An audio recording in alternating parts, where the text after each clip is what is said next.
Wall Street opened higher this morning, then handed almost all of it back.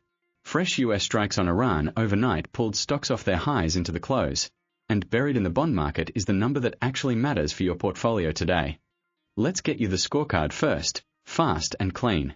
The S&P 500 closed at 7,443, down 0.2%.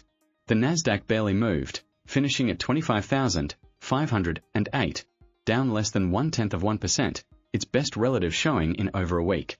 The Dow was the laggard, sliding 0.6% to close at 51,839, dragged lower by a 2% drop in Apple. The Russell 2000, your read on smaller, more domestically focused companies, fell 0.7%.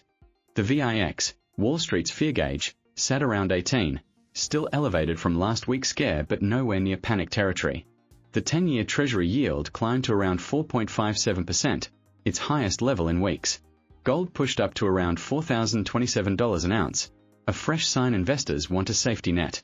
Oil held near $82 a barrel after briefly touching $90 over the weekend.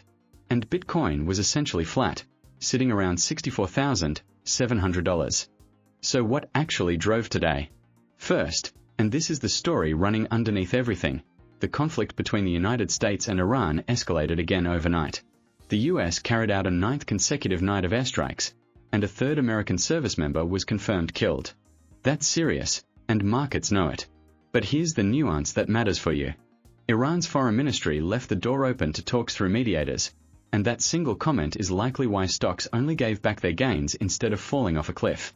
Investors are distinguishing between elevated risk and an actual systemic shock, and for now, they're treating this as the first, not the second. Second, the chip sector tried to heal itself. After a brutal week that pushed the semiconductor index into a technical bear market, down more than 20% from its June peak, chip names bounced back on Monday. That gave the Nasdaq its relative strength today. But don't get comfortable. This sets up a genuinely binary week. Alphabet and Tesla both report earnings on Wednesday US time, and Wall Street will be looking for hard evidence that all this AI spending is actually translating into profit. If those numbers disappoint, expect the chip rally to reverse fast. Third, and this is the one hiding in plain sight, bond yields crept higher as oil prices stayed elevated. That combination pushed the market's odds of a September rate hike up to 53%, from 47% just a day earlier. That's a meaningful jump in a single session, and it's the kind of shift that changes how expensive money is for everyone, from mortgage holders to growth stocks. There's a Fed voice worth noting here too. Cleveland Fed President Beth Hammack added her name to a growing list of officials warning that inflation isn't done yet. That's the same message markets have been hearing for weeks, but paired with rising oil prices, it's starting to actually move rate expectations instead of just sitting in the background. Meanwhile, June housing starts came in stronger than expected, a small sign the broader economy is still holding up even with all this geopolitical noise layered on top. Turning to sectors, energy was the standout winner as oil stayed near multi-week highs, giving energy stocks a clear tailwind while most of the market treaded water. That's the 4th session in a row where energy has outperformed, which tells you this isn't a one-day blip, it's a genuine positioning shift. Technology and communication services are still nursing wounds from last week's sell-off, even with Monday's partial bounce in chip names. Real estate and other rate-sensitive corners of the market stayed under pressure as yields climbed, continuing a pattern we've seen build over the past 2 weeks. Healthcare and consumer staples, the classic defensive plays, held up reasonably well, which is exactly what you'd expect when investors are nervous but not panicked. What that rotation tells us is simple.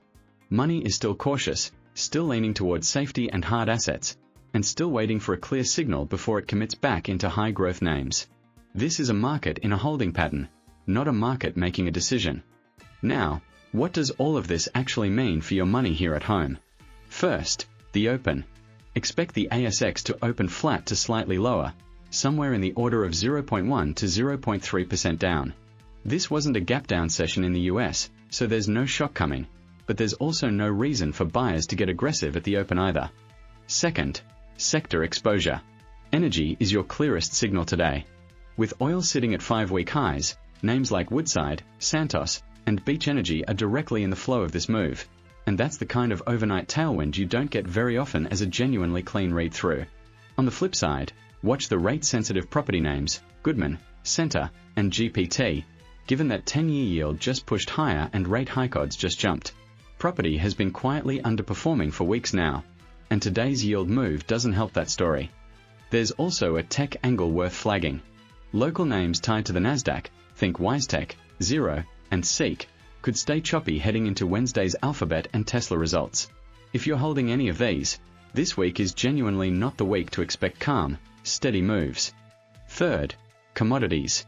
Gold's move higher supports the miners, Newmont, Evolution, and Northern Star, as investors keep reaching for safety amid all this geopolitical uncertainty.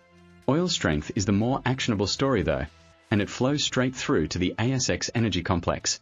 Iron ore didn't see a major overnight catalyst, so BHP, Rio Tinto, and Fortescue will likely just track the broader market's mood rather than move on their own news today.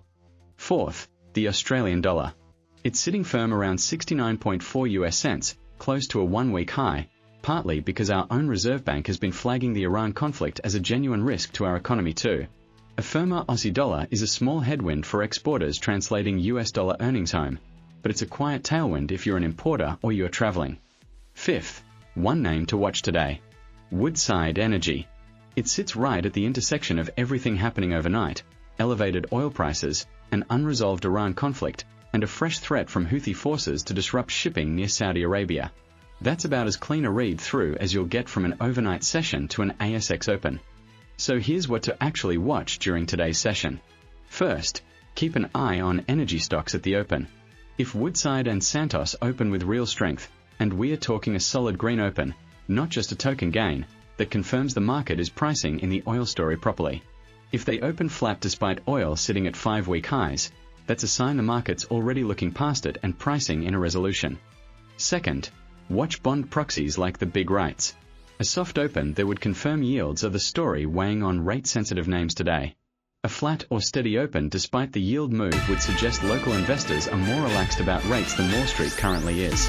And third, keep half an eye on any Iran headlines through the day, because this story is genuinely fluid right now. Any sign of a real ceasefire or a mediated breakthrough could flip today's cautious tone into a relief rally by tomorrow morning.